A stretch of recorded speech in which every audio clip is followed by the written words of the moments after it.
हे friends, आज हम company of heroes इस फिल्म के बारे में बात करने वाले हैं। ये फिल्म 2013 में रिलीज हुई थी। तो देखते हैं इस फिल्म की कहानी क्या है। 1944 के क्रिसमस तक मित्र सेना मतलब ब्रिटेन, फ्रांस, अमेरिका इन जैसे देशों ने पश्चिमी मोर्चे पर अपना कब्जा कर लिया था। रशिया पूर्व की दिशा से आगे बढ़ता ही जा रहा था। कई सैनिकों को लगा कि युद्ध अब खत्म हो गया है। हार के कगार पर हिटलर ने एंटवर्प के बंदरगाह पर पुनः कब्जा करने के लिए एक हताश जवाबी हमला किया। इसे बैटल ऑफ द बल्ज कहते हैं। हिटलर ने अपने लोगों से ये भी वादा किया कि जर्मनी एक नया सुपर हथियार लाएगा जो उनके दुश्मनों को नष्ट कर देगा और उन्हें हार से बचाएगा। और फिर यहाँ से फिल्म शुरू होती है। तारीख है 16 दिसंबर 1944 और जगह है एंड्रेनेस फॉरेस्ट जो कि बेल्जियम में है। यहाँ अमेरिकन सिपाहियों की एक टुकड़ी पेट्रोलिंग के लिए निकल गई है, लेकिन अचानक एक जगह खतरे का अंदेशा होकर ये लोग रुक जाते हैं। तभी इनके स्नाइपर को गोली लग जाती है और वो जगह पे ही खत्म हो जाता है। बाकी के सभी अमेरिकन सिपाही छिप जाते हैं, लेकिन इनको नहीं पता है कि गोली कहाँ से चली है। और तभी दुश्मन की एक और गोली से इनके एक और सिपाही की जान चली जाती है। तब नेट नाम का स्नाइपर गन उठाकर दुश्मन स्नाइपर को ढूंढने लगता है और जल्द ही उसे छुपा हुआ दुश्मन स्नाइपर दिखाई भी पड़ता है।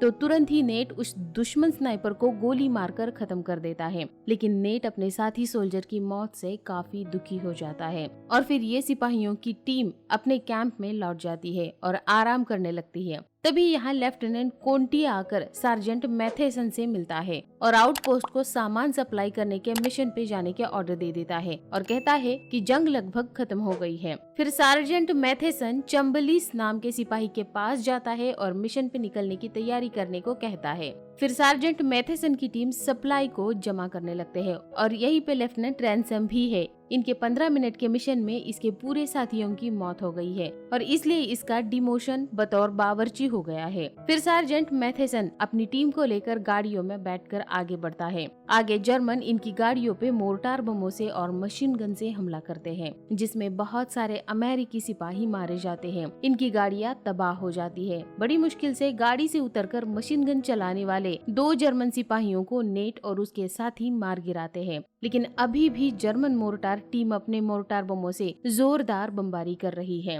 तो ये लोग उस जर्मन मोर्टार टीम को ढूंढते हैं और गोलियां मारकर खत्म कर देते हैं। और तभी 12th SS पैंजर डिवीजन के नाजी जर्मन यहाँ पर आ जाते हैं और इस पैंजर डिवीजन में बहुत सारे नाजी जर्मन सिपाही और एक टैंक होता है। ये लोग छुपने की कोशिश करते हैं, लेकिन फिर भी जर्मन टैंक इन पे हमला करने ही वाला था कि तभी नेट गोली चलाकर टैंक पे बैठे 2 जर्मनों को एक एक करके खत्म कर देता है। अब दोनों तरफ से गोलियां चलने लगती है और दोनों तरफ के लोग मारे जाने लगते हैं। अब जर्मन टैंक को उड़ाना बहुत जरूरी हो गया था, लेकिन अमेरिकन सिपाहियों में जिसके पास रॉकेट लॉन्चर था उसकी मौत हो चुकी थी। जर्मन्स ने उसे मार डाला था। तब नेट रॉकेट लॉन्चर के पास जाकर रॉकेट लॉन्चर से बहुत सारे जर्मन्स को जर्मन टैंक को मार गिराता है और ये देखकर अभी अमेरिकन सिपाही खुश हो जाते हैं। पर तभी वहाँ पर बहुत सारे जर्मन टैंक और उसके साथ बहुत सारे पैदल जर्मन सिपाही आ जाते हैं। तो अमेरिकन सिपाही बचने के लिए पीछे की तरफ भागने लगते हैं, लेकिन जर्मन्स इन पे टैंक से और गोलियों से हमला शुरू कर देते हैं और इसमें और अमेरिकन सिपाही मारे जाते हैं। जर्मन टैंक से बड़ी मुश्किल से बचते हुए लोग उनसे दूर निकल जाते हैं। काफी दूर जाने के बाद ये सिपाही समझ नहीं पा रहे थे कि अब ये कहाँ आ चुके हैं। तब ये अपना नक्शा देखने लगते हैं। तभी इन्हें बहुत बड़े धमाके की आवाज सुनाई देती है। ये लोग समझ नहीं पा रहे थे कि ये आवाज किस चीज की हो सकती है। तब ये सभी लोग धमाके की तरफ आगे बढ़ने लगते हैं।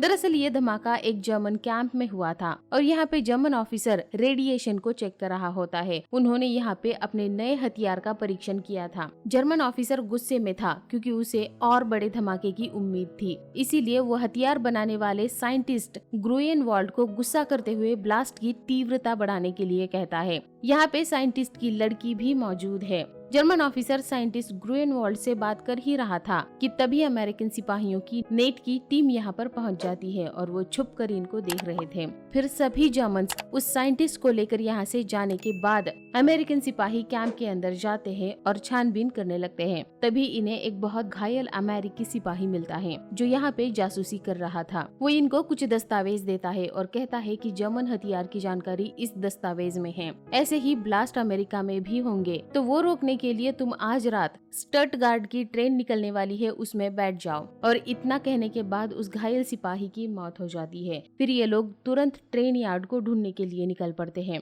कुछ आगे जाने के बाद सार्जेंट मैथेसन को एहसास होता है कि रैंसम पीछे छूट गया है। तब नेट उसे ढूंढने के लिए अकेला ही पीछे जाता है। तभी सार्जेंट मैथेसन की टीम की तरफ जर्मन सेना पहुंच जाती है। तो सार्जेंट मैथेसन की टीम यहाँ से निकलकर पीछे हटने लगती है, लेकिन जर्मन्स इन पे हमला करने लगते हैं। उधर रैंसम पे भी एक आदमी हमला कर देता है। दोनों में हाथापाई होने लगती है। हमलावर रैंसम पे हावी हो जाता है। तभी नेट यहाँ पहुंचकर हमलावर से लड़ता है। तभी इन दोनों को समझ में आता है कि हमला करने वाला दुश्मन नहीं है, वो कोई जर्मन नहीं है, बल्कि वो एक रूसी सिपाही है। इस रूसी सिपाही का नाम इवान है, इसीलिए ये हाथापाई को रोक देते हैं। तभी यहाँ पर सार्जेंट मैथेसन अपनी टीम को लेकर आता है और बताता है कि हमें ट्रेन यार्ड ढूंढना है। तब इवान इन सबको ट्रेन यार्ड पे ले जाता है और फिर ये सभी एक ट्रेन के डिब्बे में छुप जाते हैं और इनका पीछा करते हुए जर्मन नाजी सिपाही भी यहाँ पहुँच जाते हैं और इनको ढूंढने लगते हैं। और उन्हें ट्रेन के दूसरे डिब्बे में एक इंसान मिलता है। ये वही इंसान है जिसको हथियार के दस्तावेज देने के लिए अमेरिकन यहाँ पे आए हुए हैं। जर्मन ऑफिसर पकड़े हुए आदमी से पूछता है कि तुम्हारे साथी कहाँ है, बताओ। पर वो आदमी कुछ भी नहीं बताता। तब उसको जर्मन ऑफिसर मार देता है और ये देखकर अमेरिकी सिपाही ट्रेन के डब्बे से बाहर निकलते हैं और स्टटगार्ड की ट्रेन को ढूंढने लगते हैं। पीछे रुककर सार्जेंट मैथेसन पीछा करने वाले कुछ जर्मन्स को मार गिराता है। उधर बाकी के अमेरिकन सिपाहियों को स्टटगार्ड की ट्रेन मिल जाती है। सार्जेंट मैथेसन की मदद के लिए नेट जाता है। अब उन्हें पकड़ने के लिए बहुत सारे जर्मन्स आ रहे होते हैं, तो वो उन्हें मार गिराते हैं। फिर भी उनकी तादाद बहुत ज्यादा है और तभी ट्रेन निकल पड़ती है। उधर से जर्मन्स भी इन पर लगातार गोलियां चला रहे हैं। सार्जेंट मैथेसन घायल हो चुका था। वो समझ जाता है कि वो चलती ट्रेन में बैठ नहीं पाएगा, इसीलिए वो अपनी टीम की और हथियारों के दस्तावेज की जिम्मेदारी नेट को देता है। फिर नेट और उसके साथी ट्रेन के ऊपर चढ़ जाते हैं। सार्जेंट मैथेसन वहीं रुकता है और जर्मन्स का सामना करते हुए मारा जाता है। जर्मन्स ट्रेन पे चढ़े हुए अमेरिकन पर भी गोलियां चलाते हैं, जिसमें कुछ अमेरिकन मारे जाते हैं। जवाब में अमेरिकन भी बहुत सारे जर्मन्स को मार गिराते हैं। आगे जाने के बाद ट्रेन में अमेरिकन को एक डब्बे में और ब्रिटिश सिपाही मिलते हैं जो छिपकर भाग रहे थे। उन्हें लगता है कि ये अमेरिकन सिपाही उन्हें बचाने के लिए आए हैं, पर नेट उन्हें बताता है कि हमारा मिशन तुम्हें बचाना नहीं है, हमें स्टटगार्ड पहुंचना है। जिससे वो ब्रिटिश गुस्सा हो जाते हैं, लेकिन इनके साथ जुड़ जाते हैं। फिर इवान बताता है कि इसके साथ उसके 50 साथी थे, वो सारे के सारे मारे गए हैं और वहाँ पर जर्मन्स किसी तरह का बम बना रहे थे और विस्फोट के बाद जर्मन्स कह रहे थे कि ये उनकी विफलता थी, यानी हकीकत में विस्फोट बहुत बड़ा होने वाला था। फिर कुछ देर बाद ट्रेन रुक जाती है। स्टटगार्ड यार्ड में ट्रेन पहुँच गई है। यहाँ हर तरफ जर्मन सिपाही है जो इस ट्रेन का ही इंतजार कर रहे थे। वो हर एक डिब्बा बंद करके अंधाधुंध गोलियां चलाने लगते हैं। इसलिए अमेरिकन अपने बंदूकों को तैयार करते हैं और जैसे ही जर्मन्स डब्बे का दरवाजा खोलते हैं, गोलियां चलाकर डब्बे के बाहर खड़े हुए सभी जर्मन्स को गोली मारकर खत्म कर देते हैं। तो यार्ड पे जो भी जर्मन सैनिक थे, इन पर सारे के सारे हमला कर देते हैं। दोनों तरफ से बहुत ज्यादा फायरिंग होने लगती है, जिसमें दोनों तरफ के लोग मारे जाने लगते हैं। फिर नेट और उसके कुछ साथी यहाँ से भाग निकलते हैं। वो शहर के बीचों बीच वाले ओपेरा हाउस की तरफ बढ़ने लगते हैं। आगे जाने के बाद इन लोगों को एहसास होता है कि आगे बढ़ने के लिए इन्हें जर्मन सिपाहियों की यूनिफॉर्म चाहिए। इसीलिए इवान आगे जर्मन यूनिफॉर्म्स का बंदोबस्त करने के लिए जाता है और बहुत सारे नाजियों को मारकर वापस लौटता है। फिर इवान इन सबको एक जगह पर ले जाता है जहाँ कुछ जर्मन शराब के नशे में धुत हैं। फिर ये लोग उन जर्मन्स को खत्म कर देते हैं और उनकी यूनिफॉर्म पहनकर नेट और रैंसम ओपेरा हाउस की तरफ आगे बढ़ते हैं। वहीं इन्हें केस्ट्रेल नाम के शख्स से मिलना था। नेट ओपेरा हाउस के अंदर जाता है। यहाँ नाजियों के लिए हथियार बनाने वाले साइंटिस्ट जिसका नाम ग्रोएनवाल्ड था, उसकी बेटी मिलती है और वो नेट को बताती है कि वही केस्ट्रेल है। फिर वो नेट और उसके साथियों को लेकर सुरक्षित जगह पर जाती है और बताती है कि हमारा अमेरिका के साथ पहले से ही समझौता हुआ था कि वो हमें यहाँ से बाहर निकालेंगे, यही तुम लोगों का मिशन है। अब नेट कहता है कि हम तो बम के लिए आए थे। तब केस्ट्रेल बताती है कि मेरे पिता ने परमाणु बम बनाया था, लेकिन उसकी पहली टेस्टिंग फेल हो गई है। उनकी गलतियां जर्मन्स ठीक करवा रहे हैं और आज मेरे पिता ने गलती ठीक कर ली है और कल उसका अगला परीक्षण होने वाला है और अगर परीक्षण सफल रहा तो जर्मन्स मेरे पिता को खत्म कर देंगे। फिर केस्ट्रेल नेट के जख्मों को मरहम पट्टी करती है और बाकी के सिपाही आराम करने लगते हैं। फिर कुछ देर बाद सभी लोग सो जाते हैं। आधी रात को नेट को आहट सुनाई देती है तो वो बाहर आके देखता है इवान चुपचाप यहाँ से निकल जाने की कोशिश कर रहा था। दरअसल वो ग्रूएनवाल्ड को रशिया ले जाना चाहता है, इसीलिए उसकी तरफ निकल पड़ता है। नेट उसको रोकने की बहुत कोशिश करता है, लेकिन इवान इसे गन दिखाकर यहाँ से चला जाता है। फिर अगली सुबह केस्ट्रेल नेट और उसके साथियों को लेकर उस जगह पर जाती है जहाँ पर वो परमाणु बम रखा गया था। यहाँ पे कुछ युद्ध बंदियों को मतलब वॉर प्रिजनर्स को भी रखा गया था। तो इनके साथ का ब्रिटिश सिपाही उन कैदियों को छुड़ाने जाता है और बहुत सारे जर्मन्स को मारकर कैदियों को छुड़ाता है। केस्ट्रेल के साथ नेट और रैनसम है और ये सभी लोग साइंटिस्ट ग्रूएनवाल्ड को लेकर बम डिस्ट्रॉय करने के लिए जाते हैं, लेकिन इनको बम ही नहीं मिलता। वो बम किसी और जगह पे भेज दिया गया था। तभी यहाँ पे कुछ जर्मन्स आ जाते हैं जिन्हें नेट और रैनसम गोलियां मारकर खत्म कर देते हैं। ये बाहर आके देखते हैं कि जर्मन्स बम को ट्रक में डालने ही वाले थे। तभी ये लोग उन पे गोलियां चलाते हैं और बहुत सारे जर्मन्स को खत्म कर देते हैं। जर्मन्स भी इन पर गोलियां चलाते हैं। बहुत देर तक इनकी ये लड़ाई चलती रहती है। जर्मन्स की तादाद बढ़ती ही जा रही है।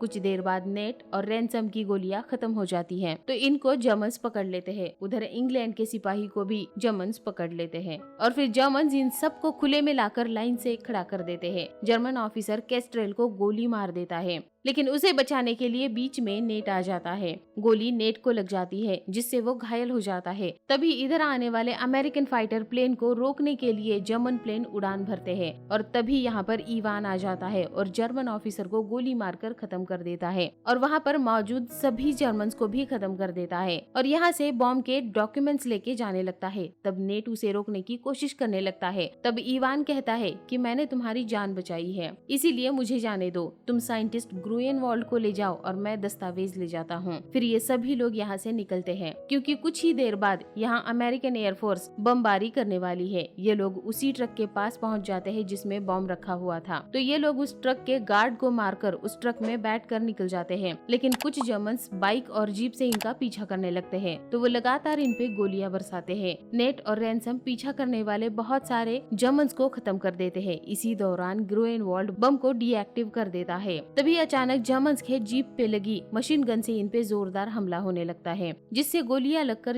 रैनसम की मौत हो जाती है और नेट भी घायल होकर बेहोश हो जाता है। अब इस जगह पे अमेरिकन फाइटर प्लेन पहुंचकर हर तरफ बमबारी करके पूरी जगह तबाह कर देते हैं। तब इनके साथ का ब्रिटिश सिपाही रेडियो से फाइटर प्लेन के पायलट्स को कांटेक्ट करता है और पीछा करने वाली मशीन गन की जीप को डिस्ट्रॉय करने के लिए कहता है। तो तुरंत ही प्लेन उस जीप को डिस्ट्रॉय करते हैं। फिर ये लोग नजदीक के ही फ्रांस के एक हॉस्पिटल में जाते हैं और जब नेट होश में आता है तो वो सामने लेफ्टिनेंट कोंटी को पाता है। लेफ्टिनेंट कोंटी नेट का शुक्रिया अदा करके तारीफ करता है, साथ ही उसे ये भी बताता है कि हम नहीं चाहते कि इस बॉम्ब के बारे में दुनिया को पता चले, इसीलिए हमें ये मिशन गुप्त रखना होगा। इसीलिए तुम ये बात किसी को भी नहीं बता सकते। इसके बारे में किसी को भी कुछ भी मालूम नहीं होगा, इसीलिए तुम्हें कोई मेडल या सम्मान कुछ भी नहीं दिया जाएगा। इतना कहकर लेफ्टिनेंट कोंटी यहाँ से चला जाता है और इसके जाने के बाद केस्ट्रेल नेट से आकर मिलती है। फिर ठीक होने के बाद अगले दिन नेट और उसके साथी घर के लिए निकल पड़ते हैं